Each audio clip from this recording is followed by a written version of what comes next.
لا انت ما جيت ولا شنو بتحسبي؟ صدقيني جدعان لا انا لا لا مستحيل ما بصدق. ما بصدق يا زول، انا ما دايره معاك كلام، ما في حاجه زي دي خالص. استحاله. مين وريه يتخلى عن الحاجات دي. لا انا ما بوريه، ما في حاجه زي دي، لان انا واثقه انه اخوي ما بيعمل كده. مستحيل، اخوي زول بيصلي وزول شغال وزول عمل شديد، يعني مستحيل يعمل حاجه زي دي. اكيد انت من الاولاد اصحاب السوق. لو سمحت ما دايره معاك كلام انا. يلا شكرا. شنو يا زولي؟ ورش ناظر كلام. السوق كيف الخبر شنو يا برد؟ والله السوق ماشي الحمد لله. هالحياة الحلوة دي كيف؟ والله قاعد يا مان. أنا جايك من بعيد الليلة برد والله، داير تعز أخوك يا مان. والله يا مان حياة دي عقابة وضرك هذا الدين يا زول. يا زول أجيني شنو يا زول؟ نحن اشتغلنا زمان في حاجة جديدة. يا زول والله الشغل الطلع اسمه الآيس ده. جيب منه زاد وأنا دايره عشان أوريك. يا زول والله ما بتقدر عليه يا زول. يا برد جيب وأنت خلي الموضوع علي أنا. يا زول بتجيني والله. ما بتحمل مسؤوليتي أنا. بتحمل مسؤوليتي يا زول.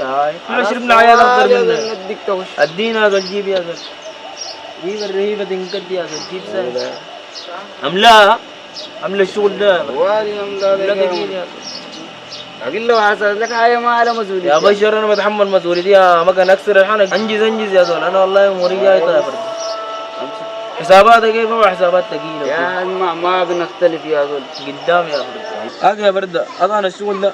لا يا زول ما باقي يا قبة يا زول، تتحمل مسؤوليتك يا زول. ما تأثر يا برد. لا يا زول والله لا يا زول. انا بقبة خلاص انا اكسر الحنك. انا بدأ من سعيد. اوه وين يا برده؟ ايش هذا معلش تبع الحياه دي يا مان. يا والله حاجه خفيفه كده، ده الجديد يا برده. يا خفيفه شنو يا مان؟ الحاجات دي كبرنا عليها. يا زول انا ما بخليها يا زول، ده حياتي يا برده خليك. وايش الجديد ده كمان؟ ده شنو؟ ده الجديد يا برده، بتشوف بس قدامك. خليك قاعد، ده اسم الايس يا برده، بس انت تكشفه يا زول. يا اخي قدامك شنو يا مان؟ يا شاب خليني معانا، انا والله دي حاجتي انا بعرفها، امشي شوف شغلتك يا زول. خلاص خليك بعيد هناك يا برده، انا بعرف تنزح مني بعيد يا زول. كلامنا ايه بقى سعيد؟ يا زول ازح مني يدك يا زول، تعال انا نفسي ولا انت يا زول؟ كلم مع زول يا والله كلمت قلت له الحياة دي بتجننك.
اسمع زلمات يا زلمات انا زول زول ما ادري. اخته شنو هذه اخته؟